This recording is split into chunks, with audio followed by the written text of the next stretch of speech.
अस्सलाम वालेकुम, welcome to Bionerd. Topical past papers की ये तीसरी वीडियो है। इससे पहले दो वीडियोस में हम होम्योस्टेसिस और वेरिएशन जेनेटिक्स के पिछले 12 साल के एमसीक्यूज़ कर चुके हैं। आज हम रिप्रोडक्शन टॉपिक में पिछले 12 ईयर्स में जितने भी एमसीक्यूज़ आए हैं वो सारे करेंगे।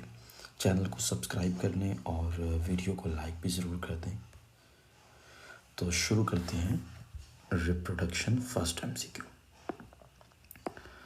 वो कहता है जी, process ensuring the survival of species, the key word is survival of species over long period of time even though individual members of the species die. Listen one thing carefully. All the systems present in human body are necessary for the survival of an individual, but reproduction is necessary for the survival of species because reproduction is a process which is responsible for the increase in number. So delta will be the right option. Next है question number 2. The first cells produced by the repeated cell division of germinal epithelium of testes are.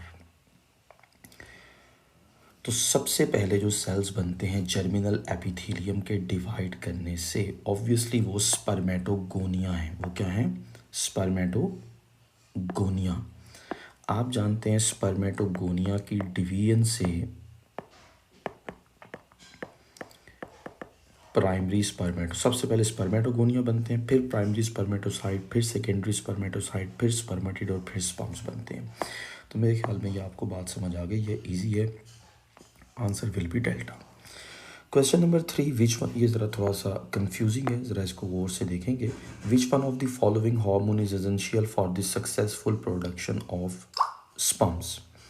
Sperms की successful production के लिए कौन सा hormone essential है? यहाँ पे दो हार्मोन्स आपको नज़र आ रहे हैं, एक टेस्टोस्टेरोन और एक एफएसएच। बुक में दोनों का जिक्र है कि दोनों ही स्पर्म प्रोडक्शन को प्रमोट या स्टिमुलेट करते हैं, लेकिन जाहिर है कि हमने तो कोई एक ऑप्शन चूज़ करना है और यूएचएस ने भी की में एक ही ऑप्शन चूज़ किया था, और वो ऑप्शन कौन सा था? टेस्टोस्टेरोन था। अब टेस्टोस्टेरोन क्यों आंसर किया है, एफएसएच क्यों नहीं किया? ये असल में एग्जैक्ट पंजाब टेक्स्ट बुक की लाइन है, इसलिए मैंने वो स्क्रीनशॉट यहाँ पे रख दिया है। तो जाहिर है कि जो की है वो टेक्स्ट बुक को देखकर बनाई जाती है।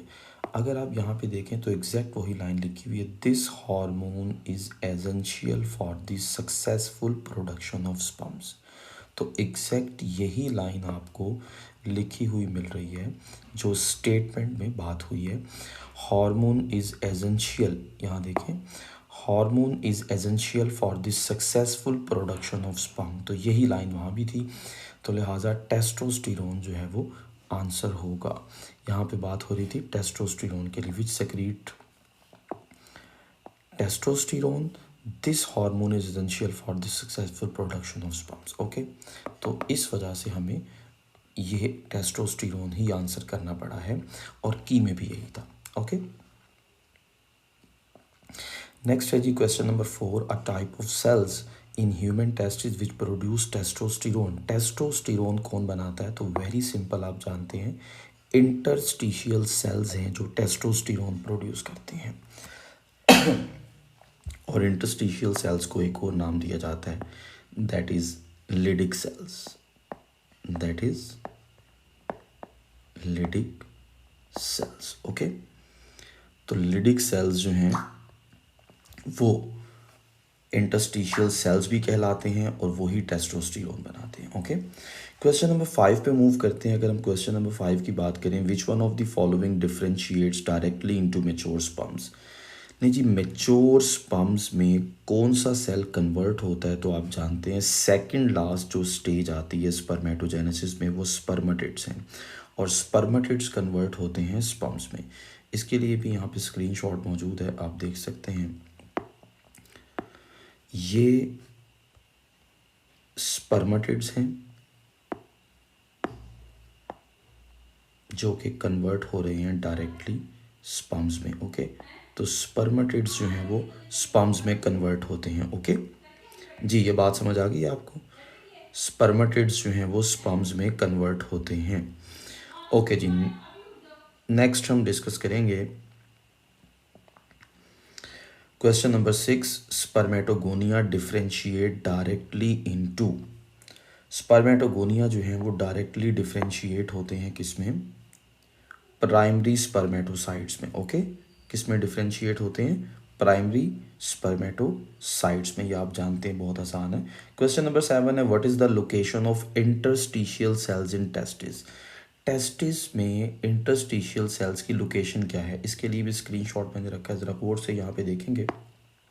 अगर हम इस इंटर को देखें तो आपको पता है ये लोब्यूल्स बने हुए हैं, और आप जानते हैं कि हर टेस्टिस में जो लोब्यूल्स होते हैं वो सेमिनिफेरस ट्यूब्यूल के मिलने से बनते हैं। सेमिनिफेरस ट्यूब्यूल का इतना सा पोर्शन कट करके इसको मैग्नीफाई किया गया है। एक ये सर्कल सेमिनिफेरस ट्यूब्यूल का ट्रांसेक्शन शो कर रहा है, और ये दूसरा सर्कल ये भी सेमिनिफेरस ट्यूब्यूल का ट्रांसेक्शन शो कर रहा है।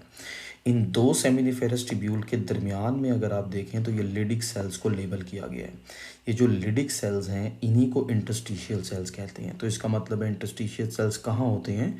Between seminiferous tubules. तो हम यहाँ पर आंसर करेंगे बिटवीन सेमिनिफेरस ट्यूब्यूल। तो देखते हैं कौन सी ऑप्शन में ये बात लिखी हुई है।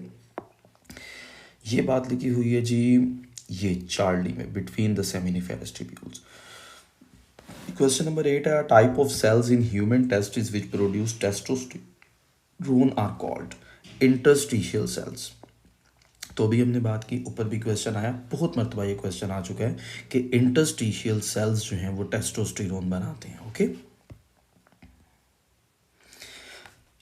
नेक्स्ट है जी question number 9, testosterone is produced by which one of the following? Again वही क्वेश्चन है, Charlie interstitial cells. Question number 10 है, in human testis which structure is responsible for carrying sperm? अब कौन सा स्ट्रक्चर है जो टेस्टिस से स्पर्म्स को कैरी करता है और कैरी करके बाहर लेके जाता है? इस डायग्राम को देखते हैं हम।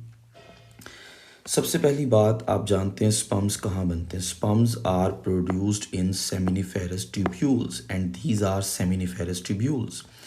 These seminiferous tubules produce sperms, and all seminiferous tubules, after production of sperms are collected in reti testis. Here you can see the reti testis. और रेटी टेस्टिस से फिर ये स्पर्म्स इन डक्ट्स के ज़रिए से टेस्टिस से बाहर चले जाते हैं। इन डक्ट्स को लेबल किया गया है इफ्रनडक्टल्स या वेजा इफ्रेंशिया के नाम से। तो वेजा इफ्रेंशिया जो है वो स्पर्म्स को टेस्टिस से बाहर लेके जाते हैं, और ये तादाद में कितने होते हैं vasa efferentia? 10 to 20 in each testis. Okay, नहीं जी, तो अब हम देखते हैं कि ऑप्शन में वेजा इफ्रेंशिया या इफ्रनडक्टल्स में से कोई एक मौजूद होगा। डेल्टा ऑप्शन अगर आप देखें तो डेल्टा में आपको वेजा इफ्रेंशिया लिखा हुआ नजर आता है। Okay, so delta is the right option. Question number 11 है, विच of the following directly develops into sperm? Again question repeat हुआ है, स्पर्मेटिड्स जो हैं वो डेवलप होते हैं स्पर्म में। एक ही क्वेश्चन बार बार पूछा जा रहा है, इसका मतलब है क्वेश्चंस रिपीट हो रहे हैं। तो आपने इन क्वेश्चंस को अच्छे से सुनना है और इसको याद भी रखना है, ठीक है, ताकि अगर क्वेश्चन रिपीट हो तो आपका ज़रूर ठीक हो। क्वेश्चन नंबर 12 है, all of the following are parts of male reproductive system except. तो ये बात तो भाई किसको नहीं पता, और स्पेशली आजकल के बच्चे, आप तो जानते ही हैं। एपिडाइडिमस, सेमिनिफेरस ट्यूब्यूल और बल्बोयूरेथ्रल ग्लैंड, ये सारे के सारे मेल रिप्रोडक्टिव सिस्टम के पार्ट हैं, और सर्विक्स तो जाहिर सी बात है फीमेल रिप्रोडक्टिव का पार्ट है। ये वाला क्वेश्चन को पूछने वाला है। यूट्रस की नैरो ओपनिंग है इनटू द वजाइना, जो कि सर्विक्स कहलाती है। ओके, क्वेश्चन नंबर 13 पे चलते हैं। During spermatogenesis dash which are haploid cells eventually mature. कितनी दफ़ा पूछे कोई भाई, बहुत दफ़ा पूछ चुका है ये। स्पर्मेटिड्स जो हैं वो ही कन्वर्ट होते हैं स्पर्म्स में या स्पर्मेटोजोआ में। नहीं जी, ये थे मेल रिप्रोडक्टिव सिस्टम के क्वेश्चन। अब है female reproductive system. Fertilisation of ovum takes place in the proximal part of, obviously the answer will be here oviduct. Fertilisation ovum की कहाँ पे होती है? ओविडक्ट में होती है, और ओविडक्ट के प्रोक्सिमल पार्ट में होती है।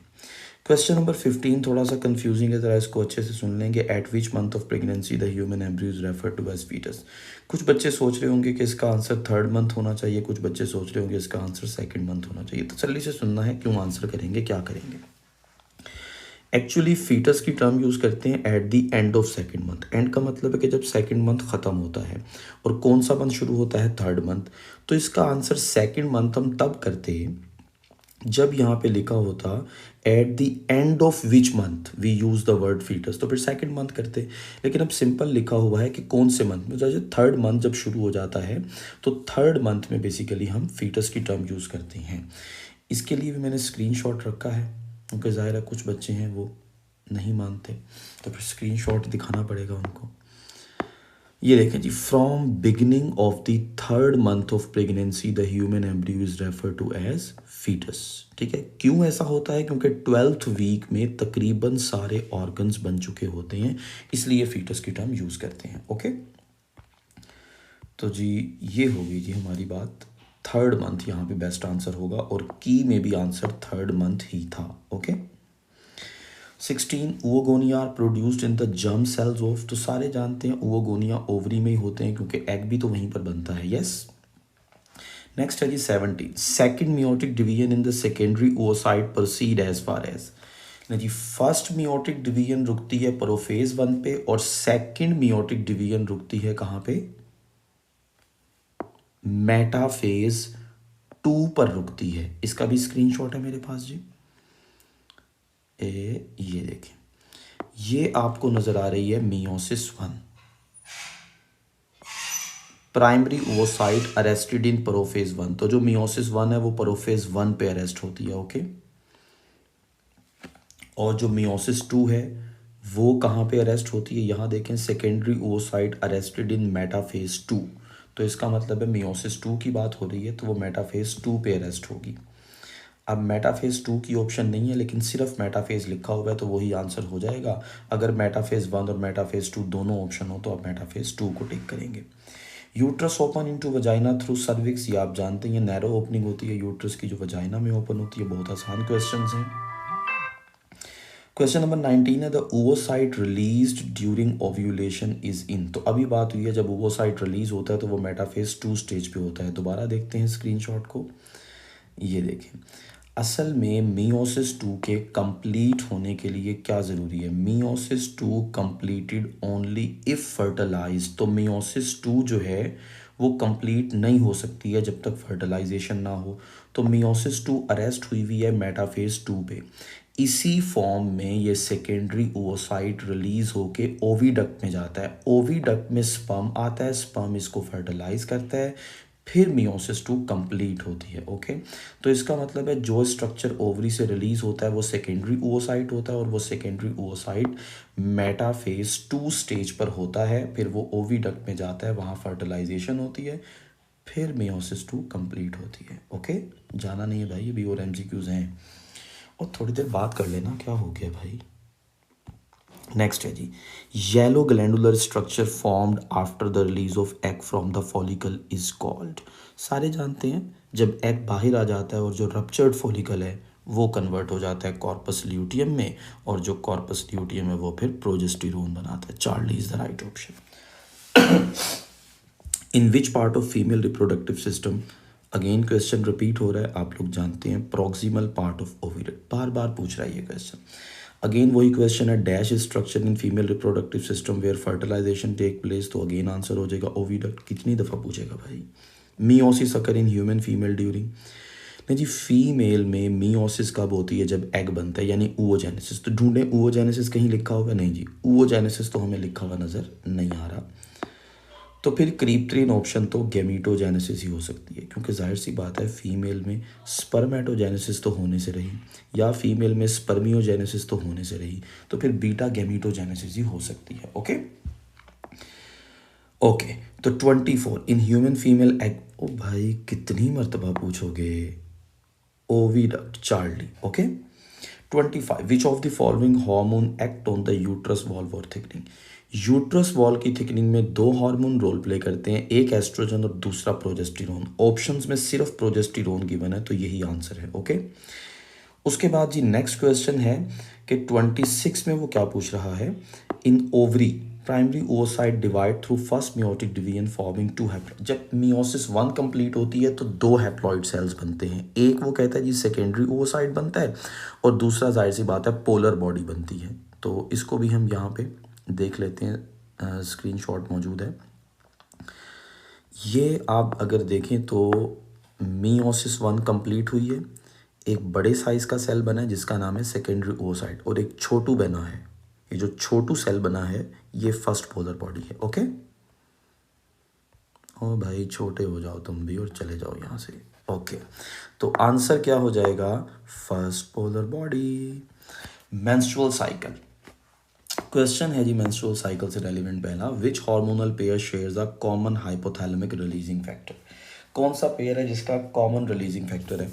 तो अगर हम एसटीएच की बात करें इसके लिए सोमेटोट्रोफिन रिलीजिंग फैक्टर होता है और एलएच के लिए गोनेडोट्रोफिन रिलीजिंग फैक्टर होता है। इन दोनों का तो अलग अलग फैक्टर है, ये तो आंसर नहीं हो सकता, ए कैंसल।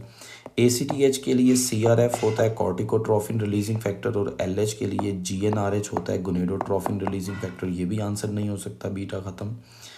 चार्ली एफएसएच के लिए जीएनआरएच होता है और एसटीएच के लिए तो पहले बताया सोमेटोट्रोफिन रिलीजिंग फैक्टर। इन दोनों का भी अलग अलग है, ये भी आंसर नहीं हो सकता। तो फिर डेल्टा ही बचता है और डेल्टा ही ठीक आंसर है क्योंकि एफएसएच और एलएच इन दोनों के लिए एक ही रिलीजिंग फैक्टर होता है और वो है gonadotrophin releasing factor. Okay, question number 8 है जी, which of the following will happen if fertilisation does not. बहुत आसान है, ये आप लोग जानते ही होंगे भाई। अगर फर्टिलाइजेशन नहीं होगी तो जाहिर है कॉर्पस ल्यूटियम डीजनरेट हो जाएगा और कॉर्पस ल्यूटियम डीजनरेट होगा तो प्रोजेस्टेरोन भी खत्म हो जाएगा। तो यहाँ पे बीटा में लिखा हुआ है कॉर्पस ल्यूटियम डीजनरेट्स। ओके, 29 है जी, which of the following sequence is correct. कौन सा हार्मोन पहले सिक्रीट होता है, कौन सा हार्मोन बाद में सिक्रीट होता है मेंस्ट्रुअल साइकिल में? इसका भी स्क्रीनशॉट मौजूद है, इसको गौर से देखेंगे अभी समझ आ जाएगा आपको। कुछ बच्चे गलती कर देते हैं इसमें। जिस वक्त मेंस्ट्रुएशन हो रही होती है, शुरू के डेज होते हैं, तो आप जानते हैं कि एफएसएच सिक्रीट हो रहा होता है। फिर एफएसएच फॉलिकल्स की राइपनिंग करवाता है तो राइपन फॉलिकल फिर एस्ट्रोजन सिक्रीट करना शुरू कर देते हैं। डन। तो पहले एफएसएच आएगा, बाद में एस्ट्रोजन आएगा। फिर जब एस्ट्रोजन का लेवल इंक्रीज होता है तो ये एंटीरियर पिट्यूटरी ग्लैंड को स्टिमुलेट करता है और एंटीरियर पिट्यूटरी ग्लैंड एलएच को रिलीज कर देते हैं। तो एस्ट्रोजन के बाद एलएच आता है। फिर एलएच जो है ल्यूटेनाइजेशन करवाता है, उसको कहते हैं इसलिए ल्यूटेनाइजिंग हार्मोन है। कॉर्पस ल्यूटियम बनवा देता है, ये कॉर्पस ल्यूटियम प्रोजेस्टेरोन सिक्रीट करता है तो फिर प्रोजेस्टेरोन आता है। अब सबसे पहले क्या आया है? एफएसएच, फिर क्या रिलीज हुआ है? एस्ट्रोजन, फिर क्या रिलीज हुआ है? एलएच और फिर क्या रिलीज हुआ है? प्रोजेस्टेरोन।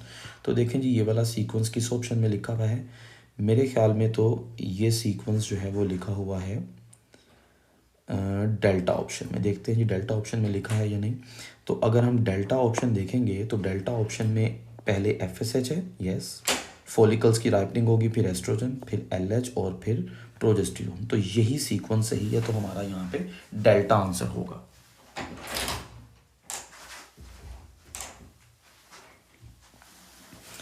थर्टी क्वेश्चन है, प्रेगनेंसी इज मेंटेन्ड बाय। तो सारे जानते हैं प्रोजेस्टेरोन प्रेगनेंसी को मेंटेन करता है, यस और नो? यस। 31 है, break down of endometrium during menstruation is due to. देखें, मेंस्ट्रुएशन के दौरान जो प्रोजेस्टेरोन हार्मोन है उसने प्रोजेस्टेरोन हार्मोन ने क्या करना होता है? एंडोमेट्रियम को थिक करना होता है, मेंटेन करना होता है। ओके, तो जब प्रोजेस्टेरोन ही नहीं होगा तो फिर एंडोमेट्रियम जो है वो ब्रेक डाउन हो जाएगी। असल में होता क्या है, 27 या 28 डे ऑफ मेंस्ट्रुअल साइकिल पे कॉर्पस ल्यूटियम डीजनरेट हो जाता है, प्रोजेस्टेरोन की सिक्रीशन ख़त्म हो जाती है। जब प्रोजेस्टेरोन की सिक्रीशन ख़त्म हो जाती है तो फिर एंडोमेट्रियम ब्रेक होना शुरू हो जाती है और मेंस्ट्रुएशन स्टार्ट हो जाती है। ओके, तो लिहाजा आंसर होगा beta, decrease in level of progesterone. Okay, question number 32 है, ल्यूटेनाइजिंग हार्मोन ट्रिगर्स। तो आप सारे जानते हैं ल्यूटेनाइजिंग हार्मोन ओव्यूलेशन करवाता है। Okay, any confusion? समझ आ गई आपको? Very good. नेक्स्ट है जी, डिस्चार्ज ऑफ ओवम और सेकेंडरी oocyte फॉर्म ओवरी और from Graafian follicle is called ovulation. Very easy भाई, कितनी दफ़ा पूछोगे ओव्यूलेशन का सवाल। Hormone produce from corpus luteum, progesterone. Very good, बिल्कुल आसान है, इसलिए मैं जल्दी कर रहा हूँ, मुझे आपके टाइम का एहसास है, आपने और भी बहुत काम करने होते हैं। Yes, you know very well. On puberty development of primary follicle is stimulated by. तो फॉलिकल्स को भाई कौन स्टिमुलेट करेगा? सारी दुनिया जानती है एफएसएच, उसके नाम में ये लिखा हुआ है follicle stimulating hormone. In females FSH stimulate the ovary to produce oestrogen. Charlie is the right option. FSH stimulate करता है, एक्शन परफॉर्म करता है ओवरी पे। ओवरी में फॉलिकल्स की राइपनिंग होती है और वो राइपन फॉलिकल एस्ट्रोजन सेक्रीट करते हैं। ओके 37 की अगर हम बात करें तो 37 में in which phase of human female menstrual cycle endometrium prepares for the implantation of embryo. सुन लेंगे जी। सेक्रीटरी फेज में आपको पता है एंडोमेट्रियम थिक भी हो चुकी होती है, वास्कुलराइज भी हो चुकी होती है, और सबसे बड़ी बात ग्लैंडुलर भी हो चुकी होती है। वो प्रोटीन और ग्लाइकोजन सेक्रीट कर रही होती है for the nourishment of embryo. तो सही माने में जो प्रीपेयर होती है एंडोमेट्रियम इम्प्लांटेशन के लिए, वो सेक्रीटरी फेज में होती है। चार्ली 38 है जी। Events of menstrual cycle are regulated by. ये तो इसने मजाक किया है, यकीन करें भाई। ऑक्सिन, जिब्रेलिन और इथाइलिन ये तीनों तो प्लांट हार्मोन है, तो प्लांट्स में कौन सा मेंस्ट्रुअल साइकिल हो रहा है भाई? तो फिर एक ही ऑप्शन बच रही है, बीटा गोनेडोट्रोपिन्स। आप जानते हैं गोनेडोट्रोपिन्स क्या है? अक्सर बच्चे ये समझते हैं कि गोनेडोट्रोपिन्स वो होते हैं जो गोनेड से रिलीज होते हैं। नहीं भाई, गोनेडोट्रोपिन्स वो होते हैं जो गोनेड्स पे एक्शन परफॉर्म करते हैं, और ये सेक्रीट कहाँ से होते हैं? एंटीरियर पिट्यूटरी ग्लैंड से। कौन से दो हार्मोन है? एलएच और एफएसएच, इन दोनों को गोनेडोट्रोपिन्स कहते हैं। ये पिट्यूटरी ग्लैंड से सेक्रीट होते हैं और ये गोनेड्स की सेक्रीशंस को रेगुलेट करते हैं, इनको बोलते हैं गोनेडोट्रोपिन्स। ओके 39 है जी। Decrease of FSH and increase of oestrogen causes pituitary gland to secrete. देखिए अभी मैंने आपको बताया था कि जब एस्ट्रोजन का लेवल इंक्रीज होता है तो वो पिट्यूटरी ग्लैंड को स्टिमुलेट करता है, डन। और फिर पिट्यूटरी ग्लैंड एलएच रिलीज करता है तो ओव्यूलेशन होती है, डन। तो यहां पर आंसर हो जाएगा ल्यूटेनाइजिंग हार्मोन। 40 है जी। FSH stimulate the production of oestrogen hormone which has to target. ये सुनना है अच्छे से। एस्ट्रोजन का पहला टारगेट तो एंडोमेट्रियम है, वो एंडोमेट्रियम को स्टिमुलेट करता है उसकी थिकनिंग के लिए, वास्कुलराइजेशन के लिए। नंबर 2, अभी मैंने पिछले एमसीक्यू में लिखकर बताया कि ये पिट्यूटरी ग्लैंड को स्टिमुलेट करता है कि तुम एलएच रिलीज करो ताकि ओव्यूलेशन हो सके। तो Charlie is the right option, uterus और एंटीरियर पिट्यूटरी। क्वेश्चन नंबर 41 है, विच of the following hormone suppresses ovulation. कौन सा हार्मोन है जो ओव्यूलेशन को सप्रेस करता है? ओके तो हम देखते हैं जी कौन सा हार्मोन है जो ओव्यूलेशन को सप्रेस करेगा। प्रोजेस्टेरोन ओव्यूलेशन को सप्रेस करता है, ठीक है। इसके लिए मैंने स्क्रीनशॉट रखा है। असल में प्रोजेस्टेरोन ओव्यूलेशन को सप्रेस करता है और इसीलिए वो बर्थ कंट्रोल पिल का पार्ट है, क्योंकि बर्थ कंट्रोल पिल ने फर्टिलाइजेशन नहीं होने देनी होती है। तो प्रोजेस्टेरोन क्या करेगा? ओव्यूलेशन ही नहीं होने देगा। जब ओव्यूलेशन ही नहीं होगी, एग रिलीज ही नहीं होगा, ओविडक्ट में नहीं आएगा, तो बेशक स्पर्म्स आ भी जाएं फीमेल रिप्रोडक्टिव ट्रैक में, फर्टिलाइजेशन नहीं होने वाली, ठीक है। तो इसके लिए मैंने स्क्रीनशॉट रखा है ताकि कुछ बच्चों को कन्फ्यूजन रहेगी, नहीं जी ये तो कहीं लिखा हुआ ही नहीं है। तो भाई ये देखो, ये लिखा हुआ है, आप देखें तो ये प्रोजेस्टेरोन का टॉपिक आपको नजर आ रहा है, पंजाब टेक्स्ट बुक की पिक्चर है ये। और इस प्रोजेस्टेरोन के टॉपिक के एंड में वो बात करता है, it suppresses ovulation, that is why it is a major constituent of birth control pill. तो अब समझ आ गई आपको? शुक्र है भाई, यकीन आया है। अभी भी कुछ बच्चों को नहीं आ रहा होगा, कुछ नहीं कर सकता भाई, आपको यकीन सिर्फ एक ही पर्सन पे आता है। अब उनसे ही कहें कि वो डिस्कशन करवा दें। नेक्स्ट चलते हैं जी 42। विच of the following hormone causes ovulation. कौन सा हार्मोन है जो कि ओव्यूलेशन को, हंस क्या रहे हो, एमसीक्यू देखो इधर। Which of the following hormone causes ovulation जी, तो एलएच ओव्यूलेशन करवाता है, सारी दुनिया जानती है। 43, which hormone causes the contraction. Uterus की वॉल की कॉन्ट्रैक्शन ऑक्सीटोसिन करवाता है, आपको पता है, लेबर प्रोसेस। ले जी नेक्स्ट क्वेश्चन है, which hormone is released in female in response to FSH. आप सोच रहे होंगे ये आगे से कट क्यों किया हुआ है, असल में ये गलती थी क्वेश्चन में 2018 में, शायद इसका ग्रेस मार्क मिला था, मुझे कंफर्म नहीं है। अगर हम इसके इतने पार्ट को कट कर दें तो फिर हमें क्वेश्चन समझ में आ जाता है और इसका आंसर जो है वो एस्ट्रोजन बन जाता है, जो कि की में लगा हुआ था। Which hormone is released in female in response to FSH. तो अभी हमने बात की, जब एफएसएच स्टिमुलेट करता है ओवरी को, फॉलिकल्स की राइपनिंग करवाता है, तो एस्ट्रोजन सेक्रीट होता है। 45 है जी, which of the following hormone stimulate the ovulation from follicle into the oviduct. Follicle से ओविडक्ट में जाएगा, ओव्यूलेशन होगी, कौन करवाएगा?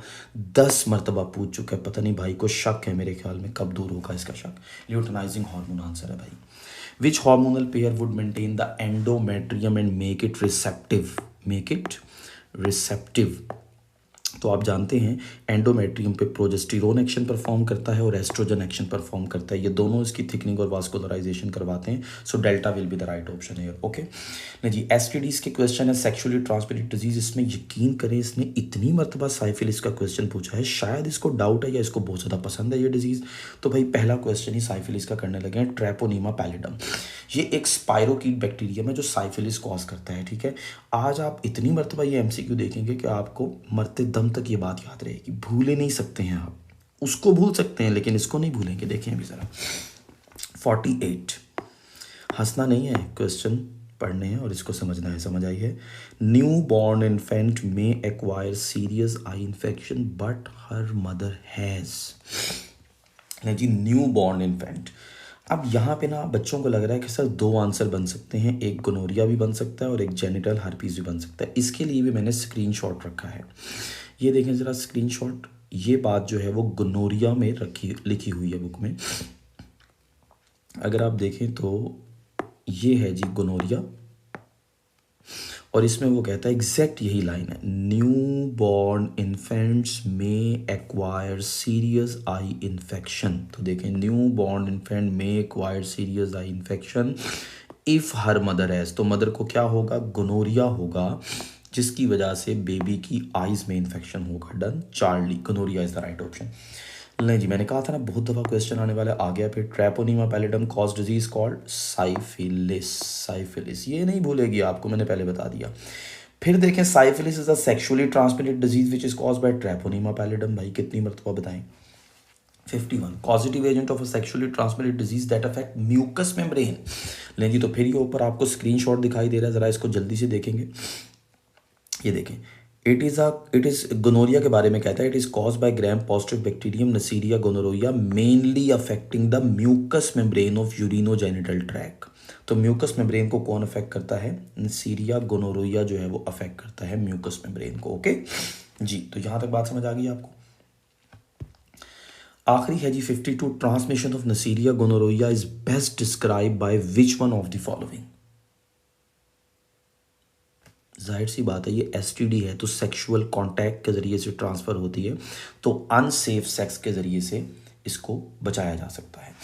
लो जी, फिर आ गया साइफिलिस, लेकिन शुक्र है इस मरतबा ट्रैपोनीमा पैलिडम नहीं, उसने स्पाइरोकीट का वर्ड लिखा है। भाई 54 एमसीक्यू बहुत मुश्किल है, मुझे तो ये समझ में नहीं आ रहा, अगर आपको समझ आता है तो आप कर लें। चले मैं एक तुक्का लगा देता हूँ, शायद ठीक हो जाए। Beta virus. 55, दिमाग का दही कर दिया यार इसने। साइफिलिस फिर सेक्सुअली साइफिलिस, लेकिन इस बार शुक्र है क्वेश्चन थोड़ा चेंज करके पूछा है। देखते हैं जी। अच्छा एक बात याद रखनी साइफिलिस के बारे में, साइफिलिस सिर्फ रिप्रोडक्टिव ऑर्गन्स को अफेक्ट नहीं करता है, ये और बॉडी ऑर्गन्स को भी अफेक्ट करता है। तो आपने ज़रा देखते जाना है, जल्दी से ढूंढे ज़रा, कहीं पे हार्ट लिखा हुआ नज़र आ रहा है आपको? हार्ट लिखा हुआ, ओ भाई हार्ट लिखा हुआ, किसके हार्ट की तरफ देख रहे हो? इधर वापस आ जाओ। एक तो आप लोग बाज नहीं आते यार। यहाँ पे देखना है, यहाँ पे साइफिलिस में कहीं हार्ट लिखा हुआ नज़र आ रहा है कि नहीं आ रहा? आप पता नहीं कहाँ खो गए भाई हार्ट का नाम सुन के। यस, मुझे तो हार्ट लिखा हुआ नज़र आ गया, आपको भी दूर से ही नज़र आ जाते हैं ऐसे लफ्ज़। तो ये हार्ट लिखा है भाई, तो हार्ट इसका मतलब है अफेक्ट होता है साइफिलिस से, तो यही आंसर है। बाकी ए सी डी ये वाली ऑप्शंस आपको साइफिलिस में लिखी हुई नज़र नहीं आ रही हैं, तो इसलिए लिहाजा वो आंसर नहीं है। ये थी जी आज की डिस्कशन, उम्मीद है आप लोगों ने एंजॉय किया होगा। थोड़ी सी बातें इधर उधर की जाती हैं जस्ट आपके इंटरेस्ट के लिए, इंटरेस्टिंग बनाने के लिए। आपके एमसीक्यूज़ सारे ठीक होंगे बायो में इंशाल्लाह, और आप देख रहे हैं कि एमसीक्यूज़ रिपीट हो रहे हैं, तो इन सारे एमसीक्यूज़ को अच्छे से समझें। इनमें से बहुत से एमसीक्यूज़ रिपीट होने वाले हैं, जो हालात लग रहे हैं, जो ट्रेंड लग रहा है। बाकी देखते हैं क्या होता है। बेस्ट विशेज़, अल्लाह हाफिज़।